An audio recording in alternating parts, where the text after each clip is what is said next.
E tem São Paulo e Grêmio, um clássico brasileiro. No final de semana, Mário Marra, estratégias diferentes, até porque as ambições no Campeonato Brasileiro são bem diferentes, né? O São Paulo lutando para se manter na primeira posição, tentando abrir vantagem, foi com sua escalação melhor, com sua escalação principal ao Rio de Janeiro para vencer o Fluminense do jeito que venceu por 2-1, e o Grêmio, aí a opção do Renato Gaúcho, bem diferente, colocando um time basicamente reserva em campo contra o Atlético Goianiense. O Grêmio venceu o primeiro jogo na semana passada por 1-0, os dois se enfrentam na casa do São Paulo nesta quarta-feira. Qual o tamanho da vantagem do Grêmio por essas estratégias adotadas e, claro, além da vantagem alcançada no placar da semana passada, Mário Mar? Bom, Paulo, primeiro é que eu acho que o São Paulo fez certo. São Paulo é líder do Campeonato Brasileiro e tem que manter a vantagem. É importante continuar na liderança, é importante ampliar a liderança. O São Paulo precisa do título e está fazendo por onde conquistar o título. Então foi para um jogo contra o Fluminense, que é um time que está na parte perto da parte alta da tabela. Então era preciso ganhar o jogo. Não dá, o elenco de São Paulo não é um elenco tão grande assim, a ponto de poupar 5, 6 jogadores. Esse luxo não pode existir para o São Paulo, não existe atualmente para o São Paulo. Então o São Paulo, para mim, teve a estratégia correta, foi para buscar os 3 pontos, teve dificuldade no jogo, mas buscou os 3 pontos, resolveu a parada. Não vai mais jogar contra o Fluminense no Maracanã, isso já passou. Então o São Paulo já botou esses pontos no bolso. E o Grêmio tinha uma situação, primeiro que tem uma situação mais confortável por ter feito 1-0 na primeira partida, e tinha uma situação que um adversário que vem crescendo na tabela de classificação, que não vem jogando tão mal assim, mas os reservas estavam ali no banco. Ele precisou contar com o Matheus Henrique, algum problema, ele queria ver o Alisson jogando uma partida por mais minutos, então o Renato fez uma estratégia que foi vencedora. O Grêmio continua lá perto, na parte alta da tabela, o Grêmio continua falando em, no mínimo não, falando em grupo de Libertadores, não está falando em outra coisa. Então acho que as estratégias foram boas. Agora, para o Grêmio, no final de 3 pontos para um lado, 3 pontos para o outro, o Grêmio conseguiu dar uma descansada nos seus principais jogadores. Então talvez essa vantagem faça algum sentido no jogo. Mas no português bem claro, Paulo, é uma semifinal de Copa do Brasil, né? É um jogo grande, é um jogo que vale muito, que você vai ficar cansado lá pela meia-noite, quando acabar o jogo, você descansa no dia seguinte, tudo. Mas os dois times vão entrar com 100%, com a obsessão por passar para a final, completamente concentrados. Então acho que tem lá um refresco em alguns jogadores do Grêmio, mas não chega a fazer diferença para o jogo importante de quarta-feira. Concorda, Pedro? Em gênero, número e grau com meu amigo Mário Marra, até porque o São Paulo não tinha outra opção no final de semana. O São Paulo não tem aquela situação de priorizar uma competição A a detrimento da competição B. Não é que ele está em 9º lugar no Brasileiro, 10º lugar, poderia poupar uma peça ou outra. Ele tinha uma oportunidade ali, um sábado quase perfeito, né?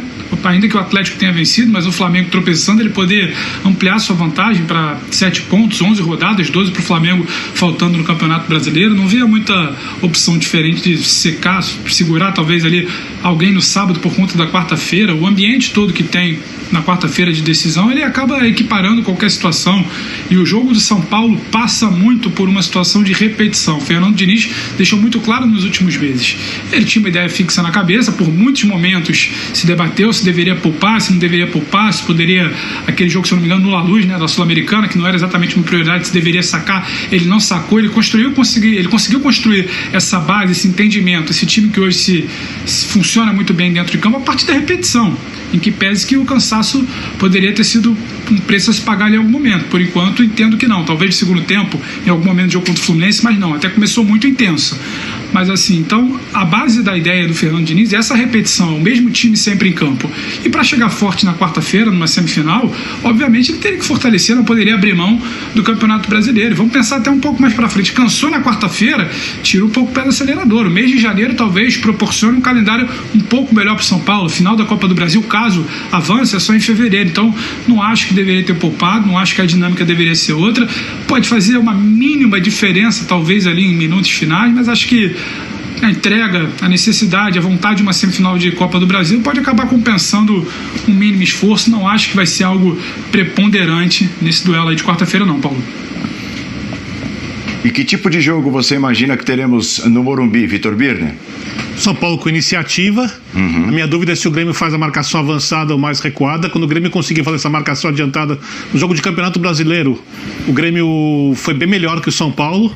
Quando o Grêmio não conseguir fazer essa marcação no jogo, correu o risco de fazer essa marcação mais alta, que oferece exatamente esse risco do São Paulo conseguir fazer a transição com a bola no chão e achar espaços caso consiga. Ou seria fazer um jogo mais conservador, que é, assim, sem certeza, a minha impressão. Eu acho que ele não vai fazer esse jogo com o time marcando muito avançado. Ele talvez tenha a volta do Alisson, né, que jogou no final de semana. E ele tinha uma preocupação com os avanços do Reinaldo. O Reinaldo não atua. O Reinaldo vai bem no apoio, vai mal na marcação, mas no apoio ele tem sido um jogador muito importante. O Léo, que tende a ser o substituto, não tem a mesma qualidade no apoio, é um pouco melhor na marcação, mas isso talvez faça com que o Renato coloque um jogador com um pouco mais de qualidade que o Tassiano para jogar do lado direito do ataque gremista. No final de semana o São Paulo poupou o Juanfran, colocou o Igor Vinícius, já estava suspenso, seria a segunda opção, e aí tem uma queda de qualidade abrupta com o Juanfran. O São Paulo ali é um jogador mais pronto para as decisões, é um lateral um pouco lento, mas um lateral com muito mais leitura de jogo, muito mais inteligência, e a única certeza é que o São Paulo vai para cima, porque o São Paulo vai para cima de qualquer time em qualquer lugar. Pode até não conseguir algumas vezes, mas a ideia do São Paulo é sempre jogar em cima do adversário, e precisando de gols, precisando do resultado, ainda mais essa ideia é reforçada, não teria a menor lógica, não existe a hipótese nenhuma do fernandinismo dar o jeito do time jogar. Muito bem, e então nós temos palpites para esses jogos importantes, e tem linha de passe na quarta-feira às 11h30 da noite, linha de passe nesta quarta-feira às 11h30 da noite, quer dizer, futebol não para no Brasil, dá uma paradinha de leve só, mas enquanto tem bola rolando tem linha de passe. Então nesta quarta-feira estaremos aqui reunidos para uma nova edição do Linha de Passe, e tem palpites, vamos lá.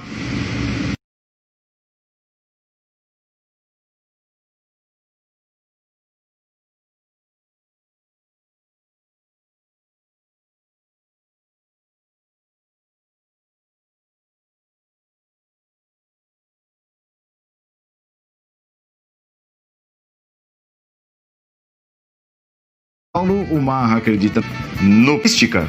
Mística. Eu vou te falar, essa não é mística, isso é mística ao quadrado. Não é nem o que eu penso do jogo, mas eu apostei na mística pura, mais do que nunca. A mística que até agora não falhou. Visagista mística, Paulo. Não, a mística é o contrário. A mística transcende.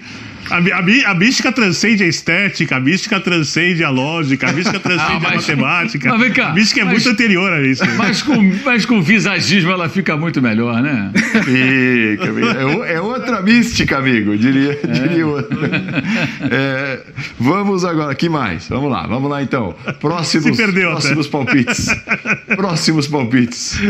A mística do Vitor Birner até trouxe de volta a imagem da gente à tela antes do palpite de América e Palmeiras. Eu acho que o Palmeiras vence 1-0 magrinho. 3-1 Palmeiras. Esse é palpite técnico, sem mística. Esse aí até. Então, mas agora eu fiquei curioso para saber qual o seu palpite sem mística do primeiro jogo. Mas tudo bem. Você falou, não é o que eu penso do jogo? Se não estraga a mística. Você quer nem promessa, você só pode falar depois de estar realizada. Ai, meu Deus do céu. Então eu vou te cobrar. Quarta-feira você tá, né?